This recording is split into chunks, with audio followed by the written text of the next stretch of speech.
Recently, we did some performance testing in the lab on an old pair of Supershoes, and it got us thinking, are you maybe better off training just in a pair of cheap EVA shoes, saving yourself some money in the process? We decided to test that too.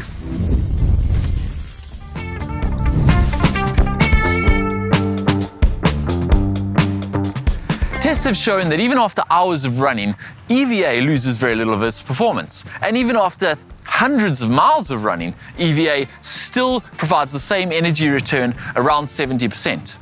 But EVA has been sidelined recently, first by thermoplastic polyurethane, like Adidas Boost, and more recently by PIBA, or the super foams. But those super foams lose some of their performance as you use them. So what if EVA isn't dead? And what if it still has a place? And what if that place is on your feet? Here's the thing, EVA only provides around 70% energy return, whereas the new super foams can provide as much as 90% energy return. But EVA always provides 70% energy return, even when you've used it for hundreds of miles, and even if you've been using it all day. Whereas manufacturers are a little bit cagey about how long their super foams last, and also cagey about that foam fatigue, how tired those foams get when you've been running them for a good few hours.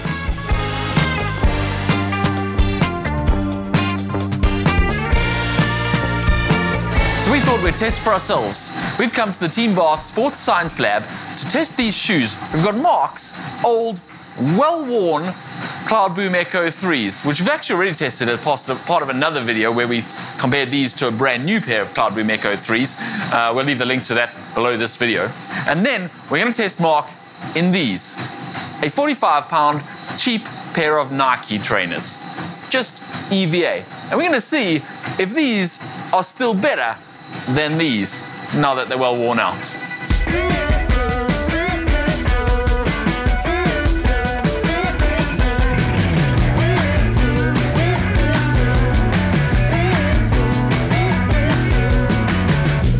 So what are your predictions, Mark? How it's going to feel? I mean, I can't have lost that much. Surely. I don't know, because, yeah, I don't know if it's psychological, but I still feel really good in these shoes. I don't feel like they've lost much, if at all. But you might feel really good in those shoes. I made it, and they're brand new, they're fresh. I've got, you know, these are my trusty shoes. I've got some good memories in these. We've been through a lot together. Good times. Okay, don't get all emotional on us. Just put the cheap shoes on. All right.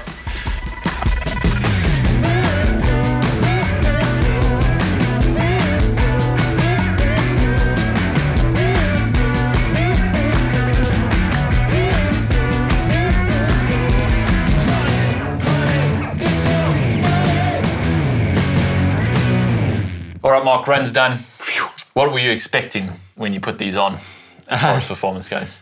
I think in my mind, even though these are pretty dead, I still expect them to be better than the cheap shoes.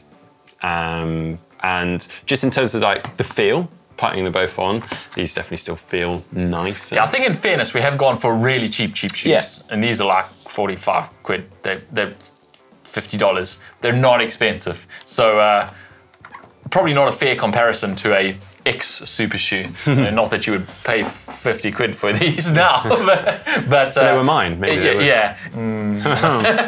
It's not a fair comparison. However, the results were actually a bit surprising because these were still, even worn out, 2.3% better economy-wise than those cheap shoes, those EVA shoes. Now that is a 210.5 versus a 205.8 milliliters per kg per minute, which is significant.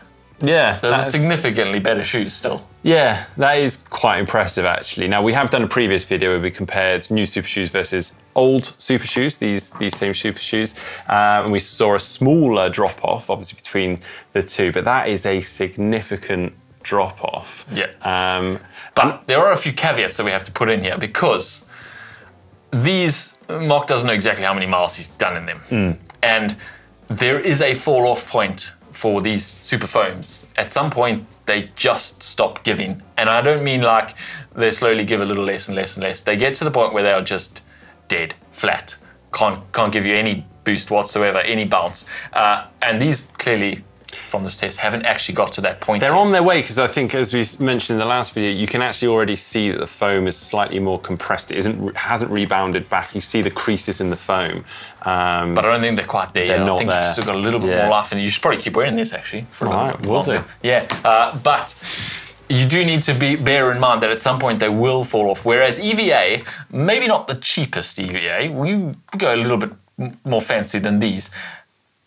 It keeps the same rebound, the same energy return pretty much throughout its lifespan, up to like 1,000 kilometers. And if you're doing big mileage, knowing where your shoes are and knowing what kind of performance you're going to get from them mile after mile is actually quite valuable.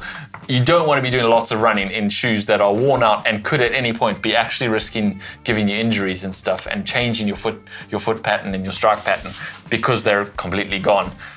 And without going into the lab every week to test them, every time you put another 100 Ks on, you don't actually know what that point is on these super shoes. So then people tend to go, you know, I'll get a new pair because these are worn out. As Mark's done, he's got a new pair somewhere here. And honestly, the next time you go out, you've got these or you've got your new pair. Yeah. Which one are you going to reach for, Mark?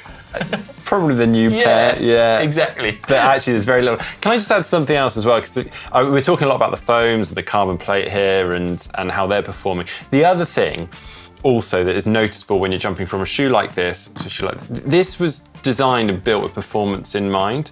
Everything from the shape and how it intends you to kind of strike and the potential speeds that you might be running at, which you can feel noticeably when you're going from this shoe to this shoe. This is expecting me to just plod along at an easy pace. It sort of feels like that. The other thing is also the uppers and the textiles used. This just feels like it's really hugging your foot, but you almost can't feel it. It feels really lightweight, whereas this feels like a slipper. And maybe a bad comparison, as you said, but there's definitely also that side of things as well as also the foams and everything with that. So what is our conclusion, Mark? Don't waste your money on EVA shoes, or actually don't waste your money on super shoes for all your training. Where are you going? Where are you going? I'll put you on the spot. I'm sold by the super shoes. Absolutely sold. Possibly because you get them for free, though. Yeah, no, I mean, they are much better. And even at the end of life, they're still significantly better. And you're going to get a much more similar foot strike and everything than to your actual race shoes training in your old pair of super shoes. Yeah, and I guess also the other thing is if you are intending and looking at maybe, or just thinking about and curious of using carbon shoes, even with an old pair, there's this huge step up. So yeah, I mean, you are giving time away if that's what you're looking for, performance and improvement in time. So check out on eBay soon, because these will be available from Mark. Sign by him if you want. No, I'm joking. Don't buy Mark's old shoes. Don't do that. Okay, I hope you guys have enjoyed this video. I hope it's given you some information, that little test. We will be heading back to the lab to do a few more shoe tests soon, so stay tuned for those. Thanks for watching. Goodbye.